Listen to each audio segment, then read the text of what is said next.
আসসালামু আলাইকুম রহমতুল্লাহি বারাকাতু। দর্শক, কারখানায় ছুটি চেয়ে ছুটি না পেয়ে মারা গেলেন অসুস্থ নারী শ্রমিক। দর্শক, খুবই দুঃখজনক একটি ঘটনাটি ঘটেছে জয়দেবপুর থানাধীন মির্জাপুর ইউনিয়নের বিবেকবাড়ি তালতলি এলাকায়। সিলভার কম্পোজিট টেক্সটাইল লিমিটেড নামে একটি গার্মেন্টস কারখানায় একজন নারী শ্রমিক অসুস্থ হওয়ার পর কারখানায় ছুটি চেয়েও ছুটি না পেয়ে সেই অসুস্থ শ্রমিক মারা গিয়েছেন।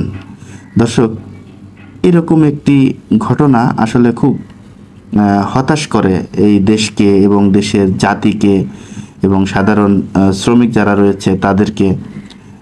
পর্যায়ক্রমে এমনই একটা সময় দেখা যাবে যে এই ধরনের ঘটনা যদি ঘটতে থাকে তাহলে নারী শ্রমিকরা এই পোশাক কারখানায় কাজ করতে ইচ্ছুক আসলে হবে না। কারণ আপনারা জানেন যে বাংলাদেশের প্রবাসী রেমিটেন্স যোদ্ধা যাদেরকে বলা হয়, সেই রেমিটেন্স যোদ্ধার এক অংশ এই গার্মেন্টস শ্রমিকরা। শুধু এক অংশই নয়, তাদেরকে দিয়ে আমাদের দেশের বড় বড় শিল্পপতি যারা হয়েছেন, যারা বিভিন্ন ইন্ডাস্ট্রিজের মালিক হয়েছেন, যারা গার্মেন্টস কারখানার মালিক হয়েছেন, এই শ্রমিকদেরকে দিয়েই এখন এই শ্রমিকের নিরাপত্তা কতটুকু আপনারা দিতে পারছেন, এই শ্রমিকের চিন্তা আপনারা কতটুকু করছেন। আসলে এই শ্রমিকের আপনারা জানেন যে দেশের দ্রব্যমূল্যর যেই ঊর্ধ্বগতি, এই দ্রব্যমূল্যর ঊর্ধ্বগতিতে একটা শ্রমিক 10,000 টাকা বেতন পেয়ে কিভাবে তাদের সংসার চালাবে, কিভাবে তারা খেয়ে বেঁচে থাকবে, সেই চিন্তাটুকু আমাদের দেশের এই বড় বড় ইন্ডাস্ট্রিজের মালিক, যারা গার্মেন্টসের মালিক, তারা কিন্তু করে না। কারণ আপনারা দেখেছেন কিছুদিন আগে গার্মেন্টসের যে বেতন, সেই বেতন বাড়ানো নিয়ে যে আন্দোলন করেছিল শ্রমিকরা, সেই আন্দোলনের ফলে কত নাটক আমরা দেখেছি। অবশেষে সেই নাটক শেষ করে 12,500 টাকা তাদের বেতন বৃদ্ধি করা হয়েছে। কিন্তু সেটা কি আলোচনার মাধ্যমে করা হয়েছে? সেটা কি অতি সহজে করা হয়েছে? না, আমরা দেখেছি বিভিন্ন জায়গায় গার্মেন্টস শ্রমিকের সাথে পুলিশের ধাওয়া পাল্টা ধাওয়া এবং আওয়ামী লীগের নেতাকর্মীরা গার্মেন্টস শ্রমিকের উপরে অত্যাচার জুলুম নির্যাতন করেছে এবং ওই আন্দোলনের সময় কয়েকজন গার্মেন্টস শ্রমিকও মারা গিয়েছে। এরকম খবর আমরা কিন্তু দেখেছি।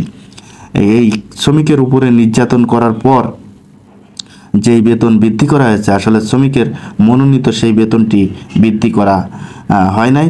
তারপরও শ্রমিকরা আসলে অসহায়, সেটি মেনে নিয়ে তারা কর্মস্থলে ফিরে গিয়েছে। এখন কর্মস্থলে ফিরে যাওয়ার পরও দেখেন, একজন অসুস্থ হয়ে গেলে, মানুষ কখন অসুস্থ হবে কখন সুস্থ থাকবে এটা বলা বড় মুশকিল। কিন্তু কতটুক অমানুষ হলে যে একজন অসুস্থ মানুষকে ছুটি না দিয়ে তাকে দিয়ে কাজ করানো হচ্ছে, তাকে দিয়ে এই যে কষ্ট করানো হচ্ছে। এখন এই শ্রমিকটা যে মারা গেল, এই শ্রমিকের পরিবার পরিজন, তার পিতা একটি মেয়ে হারিয়েছে, তার মা একটি মেয়ে হারিয়েছে, তার স্বামী একটি বউ হারিয়েছে, তার যদি সন্তান বাচ্চা থেকে থাকে তাহলে তার বাচ্চারা তার মা হারিয়েছে। এটা কি কখনো ফিরিয়ে দিতে পারবে কেউ? আপনি কোটি কোটি টাকা দিয়ে তাকে সহযোগিতা করতে পারেন, কিন্তু আসলে একজন সন্তানের মাকে ফিরিয়ে দেওয়ার মতো ক্ষমতা আপনাদের নাই। একজন মায়ের সন্তানকে ফিরিয়ে দেওয়ার মতো ক্ষমতা কিন্তু আপনাদের নাই। অতএব এই যে অমানসিকতা, যে মন মানসিকতা নিয়ে যারা গার্মেন্টস ফ্যাক্টরি পরিচালনা করেন, তাদেরকে বলবো যে এই শ্রমিকের ঘাম পায়ে ফেলে তারা যে কষ্ট করে যাচ্ছে দীর্ঘদিন ধরে, এদের এই কষ্টের টাকা দিয়ে আপনি বাঁচছেন, আপনার ফ্যামিলি বাঁচছে, আপনারা এসি গাড়িতে চলছেন, এসি বাড়িতে ঘুমাচ্ছেন, এবং এই টাকা দিয়ে কিন্তু বাংলাদেশের অর্থনৈতিক অবস্থা ধরে রাখছে। আর সেই শ্রমিকের উপরে এইভাবে নির্যাতন জুলুম কিভাবে করেন আপনারা? এটা কি আপনাদের একটু বিবেকে বাধা দেয় না? একটু বিবেকে লাড়া দেয় না? আপনাদের গার্মেন্টস সেক্টরে কেন শ্রমিক বিনা চিকিৎসায় মারা যাবে?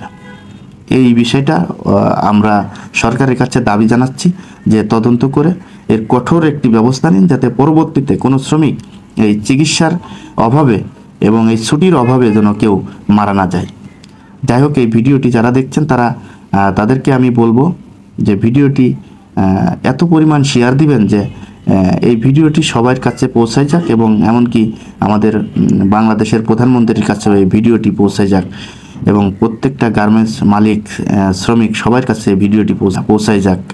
আপনাদেরকে আমি এই অনুরোধটুকুনি করব।